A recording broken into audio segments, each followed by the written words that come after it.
ஒரு முறை பிரம்மா விஷ்ணுவுடைய முழு ஸ்வரூபத்தை பார்க்கணுங்கிறதுக்காக புஷ்கரம்ங்கிற இடத்துல ஒரு பெரிய தவம் பண்ணார். உன்ன திருமாலும் அகமகிழ்ந்து தீர்த்த ரூபியா நதியா காட்சி கொடுத்தார்.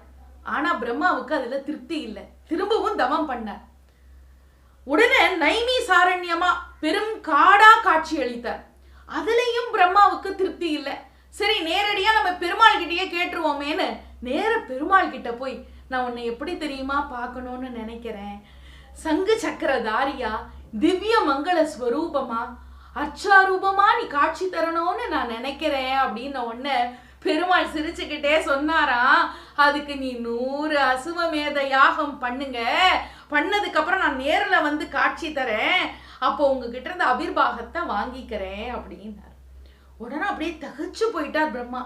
நான் எப்போ 100 அசுவமேத யாகம் பண்ணி எப்போ நான் பெருமாளை பார்க்கறது அப்படின்னு தகச்சு போய் ஒரு நிமிஷம் தன்னை சுதாரிச்சுக்கிட்டு பெருமாள் கிட்ட கேட்டாரு. இப்ப நம்ம பையன் நம்ம கிட்ட கேட்பான் இல்லையா, வந்து மீஸ் ஈஸியான கொஸ்டின் இருந்தா சொல்லுங்க மீஸ் அப்படின்னு. அத மாதிரி பெருமாள் கிட்ட போய் பிரம்மா கேட்கிறார், உன்னை பார்க்கறதுக்கு ஒரு எளிமையான வழி இருந்தா சொல்லேன் அப்படின்னு கேட்கிறார்.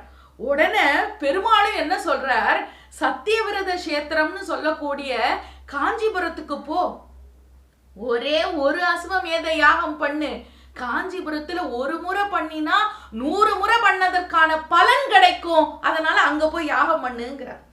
உடனே பிரம்மாவும் விஷ்ணுவுடைய பேச்சை கேட்டுட்டு நேரா காஞ்சிபுரத்துல போய் அத்திவனம் நிறைந்த பகுதியில யாகம் செய்யறார். யாகத்துல மிக அழகா வரதராஜ பெருமாள் எழுந்தருளி காட்சி அளிக்கிறார். அந்த யாக வெப்பத்துல வரதராஜர் முகத்துல வெப்ப வடுக்கள் இருக்கிறத இன்னைக்கும் அந்த உற்சவ மூர்த்திகிட்ட நீங்க பார்க்கலாம். அப்படி சிறப்புக்குரிய வரதராஜ பெருமான் பேரருளாளனாக திவ்ய ஸ்வரூபனாக அழகா காட்சி அளிக்கிறார். ஆழ்வார்கள் எல்லாம் அவர் அத்திவரதர் அப்படின்னு பாராட்டுறாங்க, துதிக்கிறாங்க, பாடுறாங்க. யாகத்துல தோன்றின உற்சவ மூர்த்திக்கு வரதராஜ பெருமாளுக்கு கோயில் கட்டுறார் பிரம்மா. அப்போ 24 படிக்கட்டு வைக்கிறார் அந்த மலைக்கு, விமானம் அமைக்கிறார், மக்கள் எல்லாம் பார்க்கணும்னு சர்வ அலங்காரத்தோட பெருமாள் அலங்காரம் பண்றார். பண்ணி மிக அழகா உற்சவம் பண்றார். பிரம்மா முதலில் பண்ணிய உற்சவம்னால இதுக்கு பேரு பிரம்மோற்சவம் அப்படின்னு சொல்றோம்.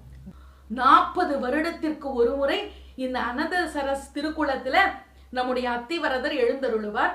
அதுக்கப்புறம் 48 நாள் அவருக்கு நடக்கக்கூடிய ஆராதனைகள் நடக்கும், ஆரத்திகள் நடக்கும். அவ்வளவு பெருமைக்குரிய அத்திவரதரை காஞ்சிபுரத்தில் போய் தரிசிக்கலாம்.